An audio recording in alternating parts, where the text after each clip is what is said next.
नमस्कार, आपके साथ मैं हूं अपर्णा मौजम, मेरे साथ है मेरी सहयोगी जिया और सहयोगी आदर्श। अब बढ़ते आगे बात न्यूज की में कर लेते हैं ऑस्ट्रेलिया की, जहां पीएम मोदी भारतीय समुदाय के अलावा कारोबार जगत के लोगों से भी मिल रहे हैं। वो कल ऑस्ट्रेलियाई पीएम से भी मिलेंगे। मोदी से मिलने के लिए ऑस्ट्रेलिया में होड़ लगी हुई है। प्रधानमंत्री नरेंद्र मोदी अपने ऑस्ट्रेलियाई ये तस्वीरें पीएम मोदी के सिडनी पहुंचने की, जहां उनका भव्य स्वागत हुआ। एयरपोर्ट पर हाथों में तिरंगा लिए भारी तादाद में भारतीय समुदाय के लोग मौजूद थे। मोदी के पहुंचते ही मोदी मोदी के नारे गूंजने लगे।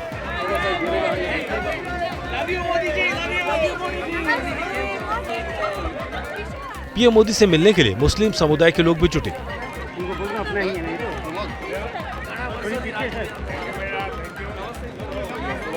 अब से कुछ देर में पीएम मोदी ऑस्ट्रेलिया के इन्फ्लुएंसर से मुलाकात करने वाले हैं। वहीं भारतीय समय के मुताबिक दोपहर 1:30 बजे से 3 बजे के बीच सिडनी के कार्यक्रम में शामिल होंगे। यहाँ पीएम के स्वागत के लिए भव्य तैयारी की गई है। पीएम मोदी सिडनी के ओलंपिक पार्क में 20,000 से ज्यादा भारतीय मूल के लोगों को संबोधित करेंगे।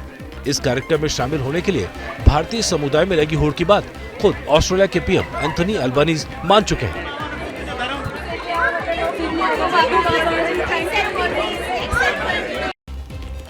तो वहीं पीएम मोदी के ऑस्ट्रेलिया दौरे को लेकर भारतीय समुदाय में जबरदस्त खुमार है। सिडनी के ओलंपिक पार्क में आज होने वाले पीएम मोदी के मेगा शो के लिए ऑस्ट्रेलिया के कोने कोने से भारतीय सिडनी पहुंच रहे हैं। मेलबर्न में रहने वाले मोदी के प्रशंसकों की तो दीवानगी ऐसी है कि उन्होंने सिडनी के लिए क्वांटस एयरवेज की जो फ्लाइट बुक कराई है उसका नाम मोदी एयरवेज रख दिया है।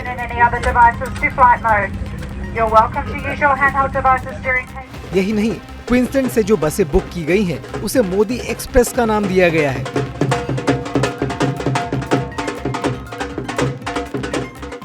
भारतीय समुदाय में मोदी का इतना खुमार है कि एयरपोर्ट पर यात्रियों ने गरबा किया। यहाँ पर माहौल किसी उत्सव जैसा लग रहा था।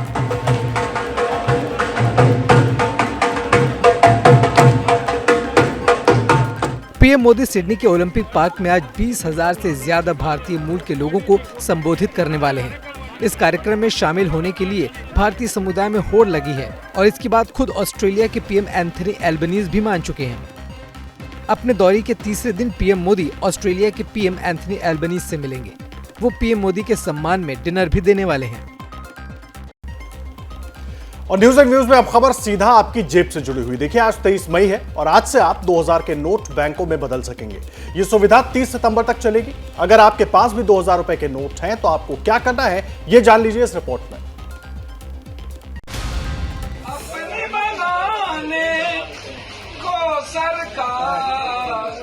2000 के नोट चलन से बाहर किए जाने के ऐलान के बाद से राजनीति खूब हुई, लेकिन अब होगा सच से सामना।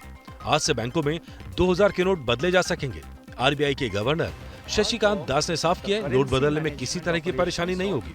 30 सितंबर तक आप रिटर्न करिए, 4 महीने की समय है, कोई जल्दबाजी की जरूरत नहीं है। नेक्स्ट 4 सितंबर 30 तक आप आराम से आके उसको एक्सचेंज करिए। अगर आप बैंक में 2000 के नोट बदलने जाएंगे तो एक बार में 10 नोट ही बदल पाएंगे, जबकि आप कितने भी नोट बैंक में जमा कर सकते हैं। हालांकि 50,000 रुपए से ज्यादा नोट जमा करने पर पैन नंबर देना अनिवार्य होगा। बैंकों के अलावा आरबीआई की 19 शाखाओं में नोट बदले जा सकेंगे। आरबीआई ने उम्मीद जताई है सितंबर तक अधिकांश 2000 के नोट खजाने में वापस आ जाएंगे। एक्सपेक्टेशन ये है कि 30 सितंबर के अंदर जो है मैक्सिमम क्वांटिटी ऑफ नोट्स वापस आ जाएंगे। आरबीआई ने साफ कर दिया है कि 1000 का नोट लाने का उसका कोई इरादा नहीं है। वहीं प्रधानमंत्री मोदी के पूर्व प्रधान सचिव नृपेंद्र मिश्रा ने खुलासा किया है कि पीएम मोदी 2000 रुपए के नोट के पक्ष में बिल्कुल भी नहीं थे, लेकिन उस वक्त हालात को देखते हुए इसकी इजाजत दी गई।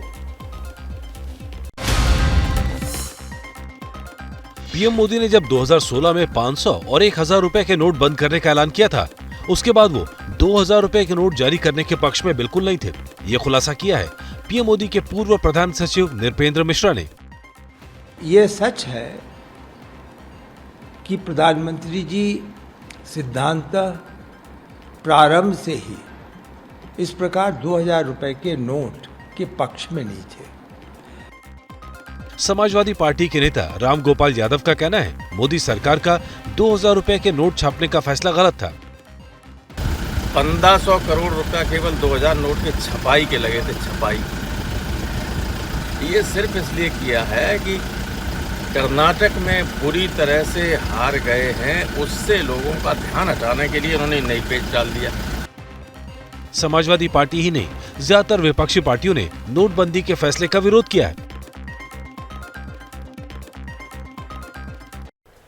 तो वहीं बिना पहचान पत्र दिखाए 2000 रुपए का नोट बदलने के खिलाफ दिल्ली हाई कोर्ट में एक याचिका दी गई है, जिस पर आज सुनवाई होनी है। वैसे 2000 के नोट को लेकर खरीदारी करना मुश्किल हो रहा है। ज्यादातर लोग ये नोट लेने को तैयार नहीं है। 2000 के नोट आज से बैंकों में बदले जा सकेंगे, लेकिन इन नोटों को बदलने के लिए किसी पहचान पत्र या फॉर्म भरने की जरूरत नहीं होगी। यही बात कुछ लोगों को दिक्कत भरी लग रही है। इसलिए बिना पहचान पत्र दिखाए 2000 का नोट बदलने के खिलाफ आज दिल्ली हाईकोर्ट में एक याचिका पर सुनवाई होगी। याचिकाकर्ता ने कहा है 3 लाख करोड़ रुपए से ज्यादा रकम वाले 2000 के नोट भ्रष्टाचारियों, माफिया या देश विरोधी शक्तियों के पास होने की आशंका है। ऐसे में बिना पहचान पत्र देखे नोट बदलने से ऐसे तत्वों को फायदा होगा।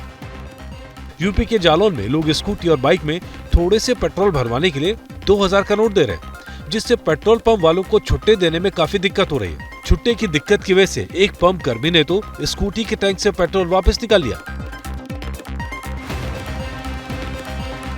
इसी तरह की दिक्कतों को देखते हुए all India petroleum dealer association ने मांग की है बैंकों से पेट्रोल पंपों को छोटी वैल्यू के नोट दिए जाए। देखिए, लोगों को 2000 का नोट तंग करने लगा है। कम से कम मेरठ का सराफा बाजार तो यही इशारा कर रहा है, पर बाकी जगह सराफा बाजार में 2000 का नोट मुसीबत नहीं बना है। देखिए रिपोर्ट। यह मेरठ का सराफा बाजार जो इन दिनों गुलजार हो गया। इसे एशिया का नंबर 1 सराफा बाजार कहा जाता है। यहाँ आजकल 2000 का नोट लेकर पहुँचने वालों की तादाद बढ़ गई है। मार्केट से जुड़े लोग बता रहे हैं 3 दिन में 30% कारोबार बढ़ गया। अधिकतर पेमेंट्स अब 2000 के नोट में भी हमारी आ रही। 20-30% का इजाफा 2000 के नोटों की प्राप्ति में हुआ है हमारे व्यापार। वैसे रौनक तो मुंबई के सराफा बाजार में भी देखने को मिल रही है, पर यह मार्केट से जुड़े लोगों का मानना है रौनक शादियों की सीजन की वजह से। हमने जानना चाहा कि खरीदारों में 2000 का नोट इस्तेमाल करने वाले कितने हैं, तो जवाब सुन लीजिए। हम तैयार है, 2000 का नोट लेंगे, उसको बिल देंगे और बैंक में डिपॉजिट करेंगे। हम सब चीज के लिए तैयार, हमें को कोई प्रॉब्लम नहीं 2000 नोट में। वहीं पटना के सराफा बाजार में 2000 का नोट लेने से भी इनकार किया जा रहा है। सोना कारोबारियों का कहना है नोटबंदी जैसा माहौल नहीं है और लोग ज्यादातर ऑनलाइन पेमेंट कर सोना खरीद रहे हैं। सराफा बाजार पर क्या देखने को मिल रहा है? आपकी ज्वेलरी शॉप भी क्या डिमांड बढ़ी है सोने चांदी की? नहीं, कोई वैसा असर नहीं है। कोई डिमांड नहीं बढ़ी? नहीं।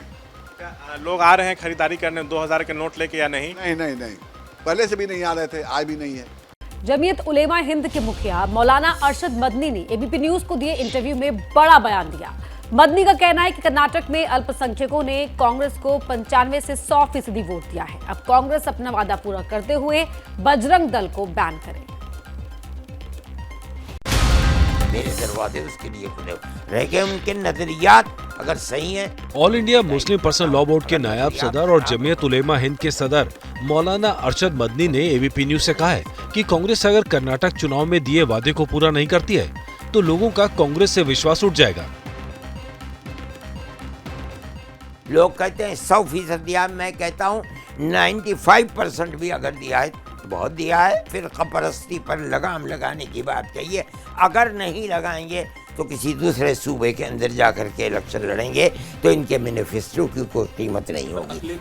मदनी का कहना है पीएम मोदी और उनके विचारों में टकराव है, लेकिन मोदी के बुलाने पर वो जरूर जाएंगे।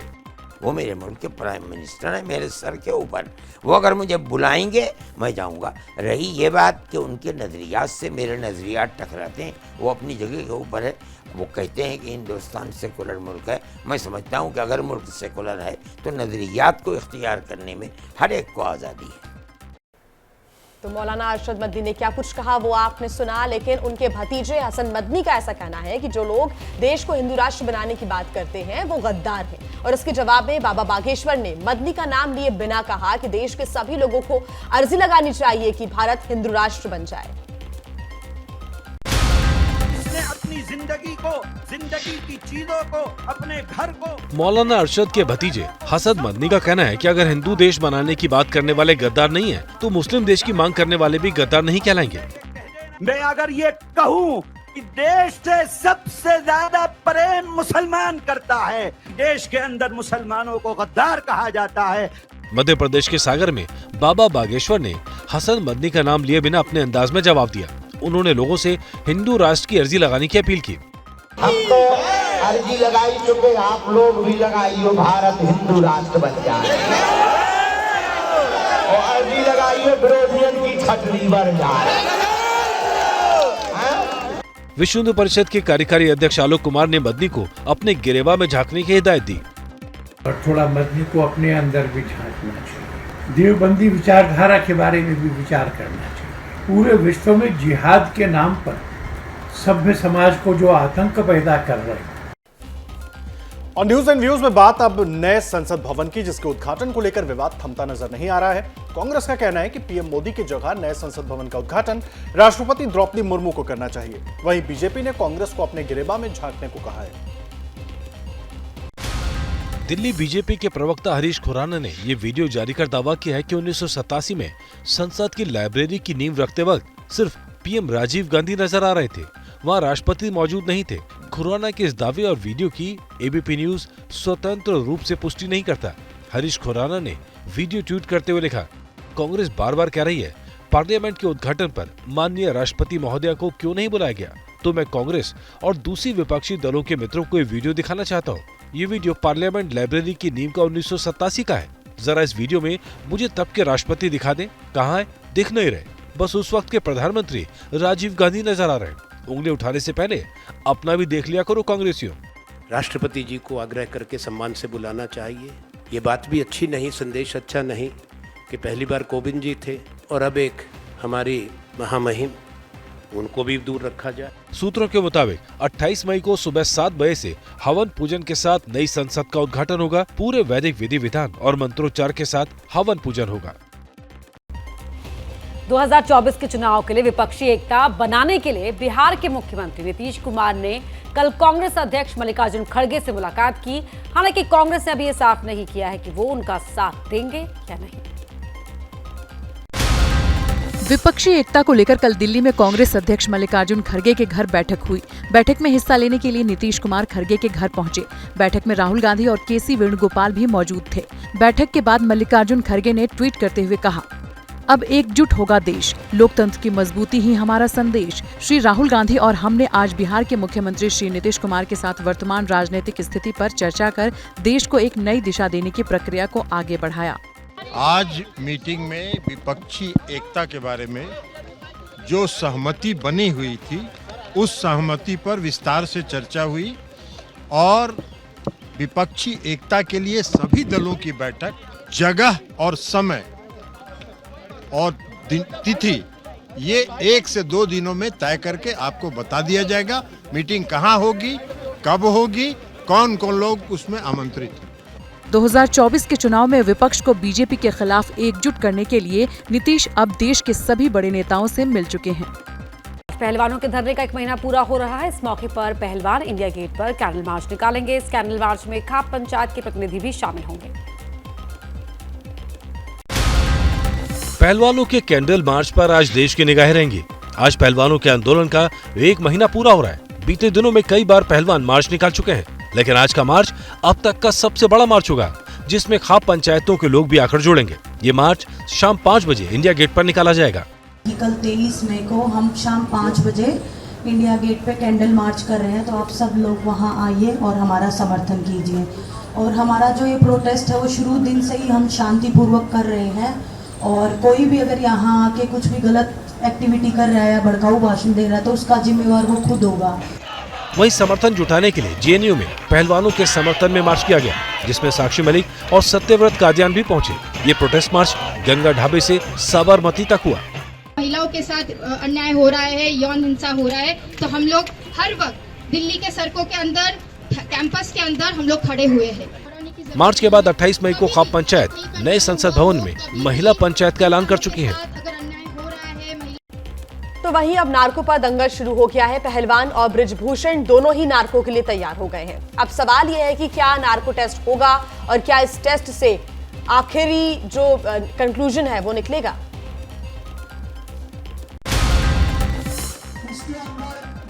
कुश्ती संघ के अध्यक्ष बृजभूषण सिंह के चैलेंज को पहलवानों ने भी कबूल कर लिया है, लेकिन शर्त उनकी भी है।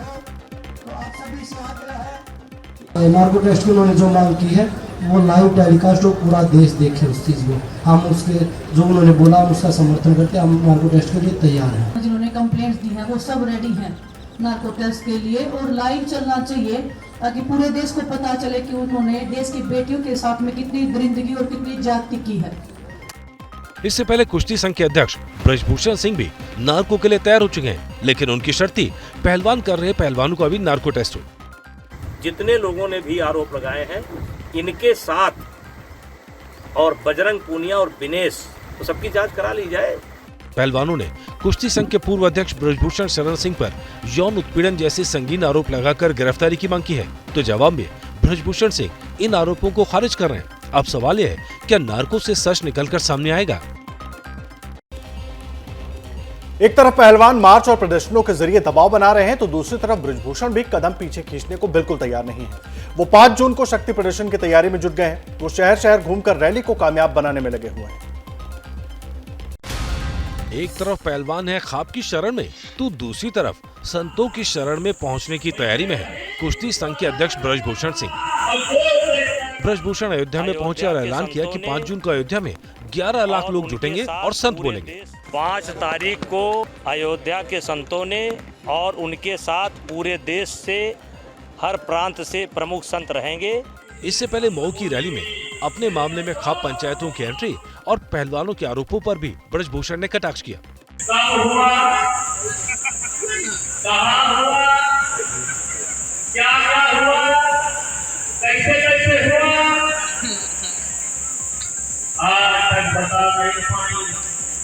ब्रजभूषण शरण सिंह ने गोंडा में भी रैली की और खिलाड़ियों पर सीधा निशाना साधा। पुलिस पर भरोसा नहीं है, सीबीआई करा लीजिए या देश की कोई अन्य एजेंसी हो इस जांच को करा ले। इधर दिल्ली में पहलवान माहौल बना रहे हैं, तो यूपी में ब्रजभूषण ताकत दिखा रहे हैं। अब सवाल यह है, किसका शक्ति प्रदर्शन ज्यादा जानदार होगा? बढ़ते आगे दिल्ली में अधिकारियों की ट्रांसफर पोस्टिंग से जुड़े केंद्र सरकार के अध्यादेश के खिलाफ समर्थन जुटाने के लिए अरविंद केजरीवाल विपक्ष के सभी बड़े नेताओं से मिल रहे हैं। आज वो पश्चिम बंगाल की मुख्यमंत्री ममता बनर्जी से मिलने जा रहे हैं। दिल्ली के सीएम अरविंद केजरीवाल आज दोपहर 3 बजे पश्चिम बंगाल के मुख्यमंत्री ममता बनर्जी से मुलाकात करेंगे। मुलाकात के दौरान अरविंद केजरीवाल केंद्र सरकार की तरफ से लाए गए अध्यादेश के खिलाफ समर्थन मांगेंगे। कल वो मुंबई में उद्धव ठाकरे और शरद पवार से भी मिलने वाले हैं। आम आदमी पार्टी राज्यसभा में बिल को पास होने से रोकने की हर कोशिश कर रही है। अगर हमको इस देश के संघीय ढांचे और सुप्रीम कोर्ट को बचाना है तो सारे विपक्ष को एकजुट होकर इस अध्यादेश को जब बिल के स्वरूप में राज्यसभा में आएगा उस वक्त इसे गिराना होगा। कांग्रेस का कहना है कि उन्होंने अभी इस अध्यादेश को लेकर कोई आखिरी फैसला नहीं लिया है। हालांकि कांग्रेस ने इस मामले पर केजरीवाल के साथ होने का इशारा किया है। देखिए, इसमें भी एक अजीब विरोधाभास सामने आया है। जब भारत के उच्चतम न्यायालय का निर्णय आया था, कांग्रेस पार्टी ने उसका स्वागत किया था। आज भी हमारा वही मत है। केंद्र सरकार के लाए गए अध्यादेश के खिलाफ आम आदमी पार्टी 11 जून को दिल्ली के रामलीला मैदान में महारैली करने का ऐलान किया है। वहीं तिहाड़ जेल में बंद दिल्ली सरकार के पूर्व मंत्री सत्येंद्र जैन की तबीयत बिगड़ गई है। जेल के बाथरूम में गिरने से उनकी रीढ़ की हड्डी में चोट आई है और पिछले 1 साल में उनका वजन 35 किलो कम हो गया है।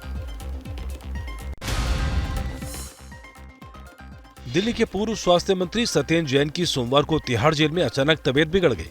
उन्हें सफदरजंग अस्पताल लाया गया, जहां उनका चेकअप किया गया। सत्येंद्र जैन को स्पाइनल इंजरी की गंभीर समस्या है। जेल के बाथरूम में गिरने के कारण उन्हें समस्या हुई है। सत्येंद्र जैन के अस्पताल में भर्ती होने पर सीएम अरविंद केजरीवाल ने ट्वीट कर कहा, मैं सत्येंद्र जैन जी के बेहतर स्वास्थ्य के लिए ईश्वर से प्रार्थना करता हूँ। भाजपा सरकार के अहंकार और जुल्म को दिल्ली और देश के लोग अच्छे से देख रहे हैं। भगवान भी इन अत्याचारियों को कभी माफ नहीं करेंगे। इस संघर्ष में जनता और ईश्वर हमारे साथ हैं। हम सरदार भगत सिंह के चेले हैं।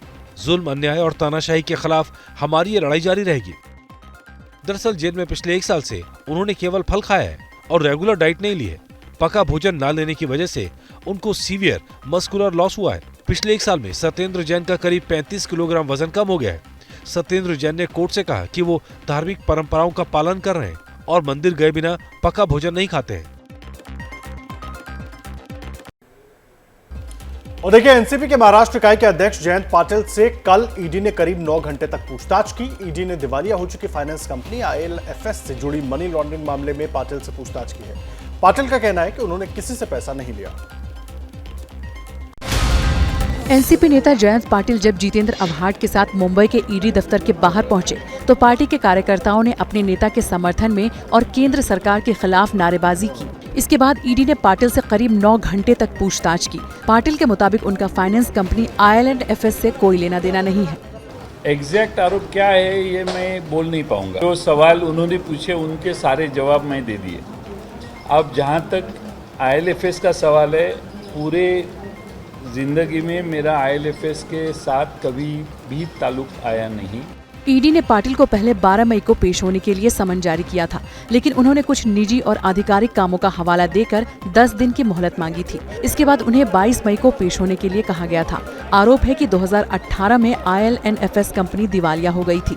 इस मामले में एक ही व्यक्ति को कई ठेके दिए गए थे। उस शख्स ने कई लोगों को कमीशन दिए थे। ईडी पहले से ही IL&FS कंपनी के लेन देन की जाँच कर रही है। इस कंपनी में बड़ी आर्थिक हेराफेरी और अनियमितताएं हुई हैं। और अब खबर उत्तराखंड से, जहां ऑपरेशन मजार में अवैध रूप से बनी 400 से ज्यादा मजारों को हटा दिया गया। अब योगी सरकार के नेता भी अवैध मजारों पर बुलडोजर चलवाने की बात कर रहे हैं।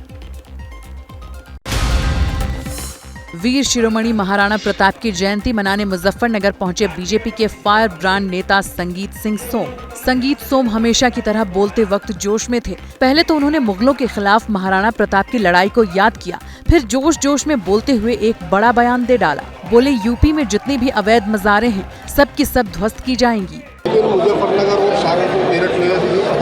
एक भी अवैध मजार नहीं बचेगी, जो भी होगी ध्वस्त की जाएगी और जरूर की जाएगी। बीजेपी के पूर्व विधायक मजारों पर तो बोले ही, साथ ही मुस्लिमों की आबादी पर भी बोले। उसी के खिलाफ मैं 30 तारीख को जन यात्रा निकाल रहा हूँ। तो इस तरह की क्या लगता है कि 2024 के बाद कोई कानून आने वाला है? मुझे लगता है कानून 2024 से पहले आना चाहिए। संगीत सोम ने तो सिर्फ बयान दिया। गाजियाबाद के साहिबाबाद से विधायक सुनील शर्मा ने इसे मजार जिहाद का नाम देते हुए सीएम योगी आदित्यनाथ को पत्र लिख दिया है। पत्र में 3 मजारों का जिक्र करते हुए सीएम योगी से इसे हटवाने की गुजारिश भी की है। और न्यूज एंड व्यूज में अब बात कर लेते हैं G20 की बैठक की। श्रीनगर में आज बैठक का दूसरा दिन है और कल जिस तरह से सभी देशों के नेताओं का स्वागत किया गया, उसने विदेशी मेहमानों का दिल जीत लिया। माथे पर टीका लगाया, फिर सिर पर पगड़ी पहनाई और फूल बरसने लगे। स्पेशल प्लेन में सवार होकर दिल्ली से G20 देशों के विदेश मंत्री जब श्रीनगर पहुंचे तो उनका स्वागत कुछ इसी तरह शाही अंदाज में हुआ। मेहमानों के स्वागत में सजे शेर कश्मीर इंटरनेशनल कन्वेंशन सेंटर में लोक धुन पर डांस के जरिए पूरी दुनिया को कश्मीर की समृद्ध सांस्कृतिक विरासत की झलक दिखाई गई।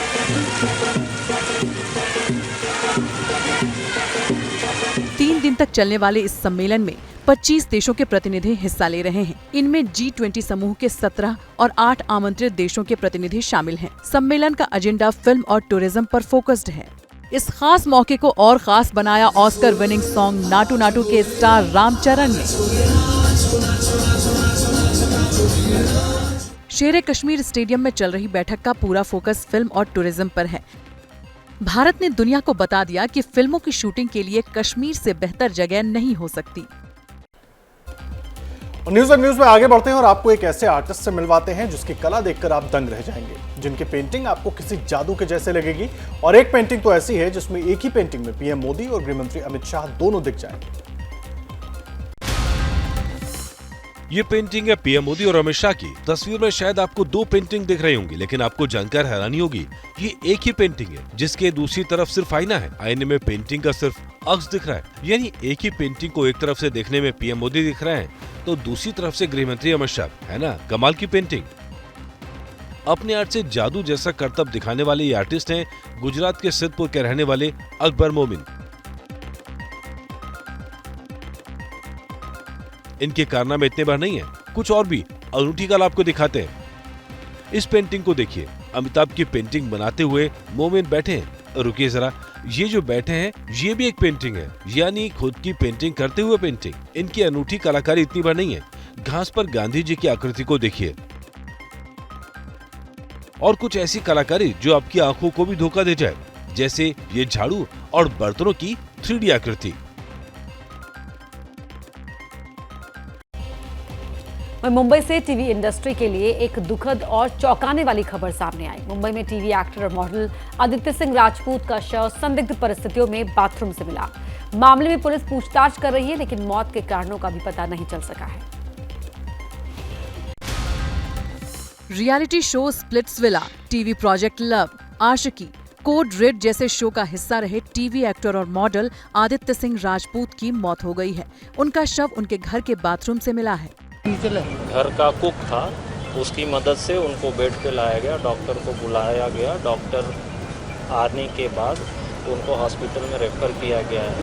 करीबी सूत्र बता रहे हैं कि मौत के पीछे ड्रग्स ओवरडोज का मामला है, लेकिन आदित्य की दोस्त लोकेश कुमारी के मुताबिक आदित्य की मौत बाथरूम में फिसलने से हुई है। बंदा बहुत ही अच्छा था, एडी बहुत ही खुश मिजाज था, सबको खुश रखता था वो। और ये सारी फेक न्यूज़ है, मैं इन सब पे तो मैं बिलीव नहीं करती। उसको बदनाम करने की कोशिश कर रहे, पता नहीं क्या है। आदित्य का परिवार दिल्ली में रहता है। आदित्य अपने रूममेट के साथ मुंबई के अंधेरी लोखंडवाला में लश्करिया हाइट्स नाम की इमारत में 11वीं मंजिल के एक फ्लैट में रहते थे। मौत के बाद पुलिस ने जब आदित्य के दोस्तों और नौकर से संपर्क किया तो उनका कहना था कि आदित्य बीमार था। न्यूज़ एंड न्यूज़ में इस वक्त की बड़ी खबर आपको बता दें, पाकिस्तान से बड़ी खबर है, जहां पर इमरान खान इस्लामाबाद के लिए रवाना हो गए हैं। आपको बता दें, आज अलकादिर ट्रस्ट केस में इमरान खान की एनएबी के सामने पेशी होनी है। इमरान खान पत्नी बुशरा बेगम के साथ लाहौर से इस्लामाबाद के लिए रवाना हुए हैं और इस बीच इमरान को एक बार फिर गिरफ्तारी का डर सता रहा है। इमरान खान ने कहा कि आज इस्लामाबाद में उनकी गिरफ्तारी के 80% चांसेस हैं। आपको बता दें, अपने तमाम जो उनके समर्थक हैं उनके साथ ट्विटर स्पेस पर बात करते हुए इमरान खान ने यह बात कबूली है कि उनकी गिरफ्तारी के 80% चांसेस हैं। और सैयद जलालुद्दीन हमारे सहयोगी जुड़ गए हैं। सैयद जलालुद्दीन, क्या मिल रही है पूरी जानकारी? रवाना हो चुके हैं इमरान खान, 11:30 बजे के आसपास पेशी होनी थी, लेकिन इन सब के बीच एक बार फिर गिरफ्तारी का डर भी उन्होंने जताया है। जी बिल्कुल, इससे कबल जो स्पेस है, स्पेस के अंदर भी जिक्र किया और इससे कबल एक इंटरव्यू दिया उन्होंने एक फॉरेन चैनल को, जिसमें उन्होंने ये जो है वो चांस बताया कि 80% चांस है। उन्होंने एग्जैक्ट वर्ड 80% का यूज़ किया कि 80% चांस है कि मुझे दोबारा गिरफ्तार कर लिया जाए। इससे पहले अगर हम देखें कि नैब ने जो नोटिस भेजा वो 22 मई का नोटिस था, जिसमें 22 मई के नोटिस के जवाब में इमरान खान साहब ने कहा कि मैं 23 मई को मैंने मल्टीपल केसेस की बेल के लिए मैंने इस्लामाबाद आना है, तो मैं 23 को नैब का जो है इन्वेस्टिगेशन उसमें जो है वो पार्ट ले सकूंगा। क्योंकि हमने देखा कि अदालत की जानिब से इमरान खान साहब को ये इंस्ट्रक्शंस वाज़ेह तौर पर दे दी गई हैं कि आपने जितनी भी इन्वेस्टिगेशंस हैं उसमें आपने जो नैब के साथ है वो कोऑपरेशन करनी है। तो इस वजह से उन्होंने इन्वेस्टिगेशन में हिस्सा ज़रूर लेना था, लेकिन साथ ही साथ उन्होंने ये भी कह दिया कि मैं इन्वेस्टिगेशन में हिस्सा भी लूंगा, लेकिन फिर भी मुझे 80% चांस, एग्जैक्ट वर्ड जो उन्होंने यूज़ किया वो 80% का किया कि 80% चांस है कि मुझे दोबारा गिरफ्तार कर लिया जाए। तो 11 बजे का वक्त है पाकिस्तानी वक्त के मुताबिक, तो 11 बजे तक उन्होंने पेश होना है और अपनी बीवी जो हैं उनकी बुशरा बेगम, उनके साथ वो वहाँ पर इन्वेस्टिगेशन के लिए पेश हो रहे हैं। उन्होंने कुछ सवाल जवाब और साथ उन्होंने डॉक्यूमेंटेशन भी मांगी है कि वो जो अलकादिर का जो ट्रस्ट का केस है उसकी जो जितनी भी डॉक्यूमेंटेशन है वो भी हमें जो है वो प्रोवाइड की जाए। तो 11 बजे का वक्त है, तो 11 बजे के बाद हो सकता है उनको पहले गिरफ्तार कर लिया जाए, हो सकता है इन्वेस्टिगेशन के बाद गिरफ्तार कर लिया जाए। जो भी होगा आपसे आगे भी अपडेट लेते रहेंगे। फिलहाल शुक्रिया आपका इस पूरी जानकारी के लिए। और अब बात कर लेते हैं मौसम के हाल की। देखिए, पूरा उत्तर भारत इन दिनों गर्मी की मार से जूझ रहा है। दिल्ली के नजफगढ़ में तो पारा 40 डिग्री के पार पहुंच गया, लेकिन मौसम विभाग का कहना है कि मौसम में एक बार फिर बदलाव देखने को मिल सकता है। ये तस्वीरें दिल्ली की, जहां गर्मी का कहर पड़ रहा है। दिन भर सड़कों पर लू चलती रही। पारा लगातार दूसरे दिन 40 डिग्री के पार रहा। यही हाल उत्तर भारत के कई और राज्यों में भी दिखाई दिया। एक तरफ तस्वीरें हैं पंजाब के अमृतसर की, जहां गर्मी का प्रकोप नजर आ रहा है, तो वाराणसी में भी गर्मी का टॉर्चर जारी है। वहीं पहाड़ों पर मौसम में बदलाव देखने को मिल रहा है। उत्तराखंड के कई इलाकों में मौसम खराब हुआ है। केदारनाथ, तुंगनाथ, मध्य महेश्वर, कार्तिक स्वामी सहित अन्य ऊंचाई वाले इलाकों में जोरदार बारिश हुई है। केदारनाथ धाम यात्रा में भी बारिश के चलते परेशानी आ रही है। हिमाचल प्रदेश में तो मौसम विभाग ने आज और कल 10 जिलों के लिए येलो अलर्ट जारी किया है। यहाँ तेज हवाओं के साथ आंधी आने और ओले गिरने की संभावना है। दरअसल पश्चिमी विक्षोभ के चलते हिमालय क्षेत्र का मौसम बदला हुआ है। आज शाम से राजस्थान में धूल भरी आंधी चलने की संभावना है। वहीं उत्तर भारत के कई इलाकों में हल्की बारिश होगी, जिससे गर्मी से कुछ राहत की उम्मीद की जा सकती है।